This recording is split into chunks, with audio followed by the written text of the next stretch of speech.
महाराष्ट्र की राजनीति में एक बार फिर हलचल तेज हो गई है। पिछले कुछ दिनों से राज्य में लगातार ऐसी राजनीतिक मुलाकातें हो रही हैं, जिन्होंने नए समीकरणों की चर्चाओं को जन्म दे दिया है। सबसे ज्यादा चर्चा इस बात की हो रही है कि क्या शरद पवार की पार्टी आने वाले समय में एनडीए का हिस्सा बन सकती है। इन अटकलों को तब और बल मिला जब शरद पवार की मुलाकात उप मुख्यमंत्री एकनाथ शिंदे से हुई।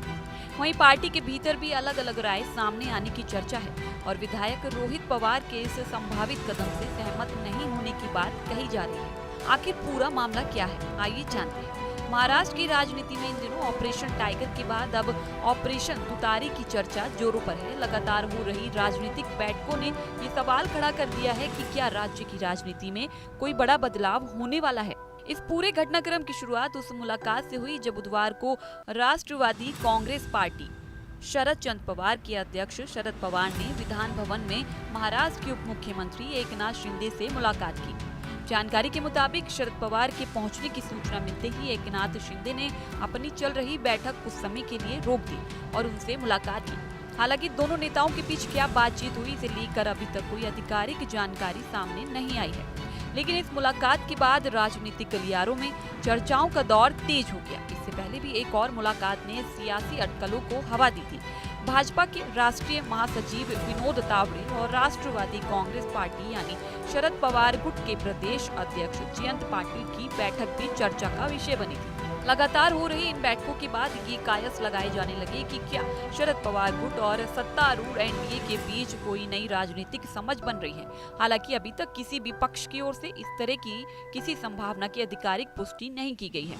इसी बीच खबरें ये भी हैं कि अगर पार्टी एनडीए में शामिल होने की दिशा में कोई फैसला लेती है तो उस पर पार्टी के भीतर सभी नेता एक मत नहीं है। जानकारी के अनुसार विधायक रोहित पवार इस संभावित फैसले के पक्ष में नहीं बताए जा रहे हैं।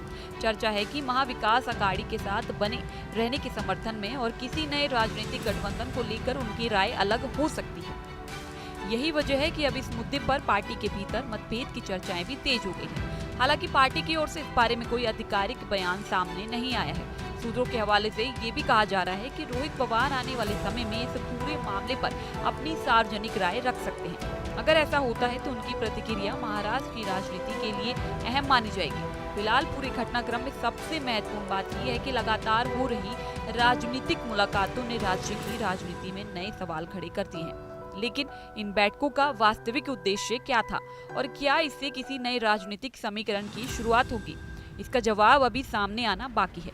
फिलहाल महाराष्ट्र की राजनीति में चर्चाएं जरूर तेज हैं, लेकिन शरद पवार की पार्टी के एनडीए में शामिल होने को लेकर अभी तक कोई आधिकारिक घोषणा नहीं हुई है। ऐसे में आने वाले दिनों में नेताओं के बयानों और राजनीतिक घटनाक्रम पर सभी की नजर रहेगी। फिलहाल इस खबर में इतना ही। आप देखते रहिए न्यूज नेशन डिजिटल। मैं हूं आपके साथ अलका जैसवाल। आपके मोबाइल पर तुरंत आएगी ब्रेकिंग न्यूज। स्क्रीन पर सबसे पहले दिखेगी बड़ी खबर। देश दुनिया की हर खबर एक जगह। अब आपके मोबाइल पर तुरंत फटाफट इंस्टॉल कीजिए न्यूज नेशन ऐप और रखिए खुद को अपडेट।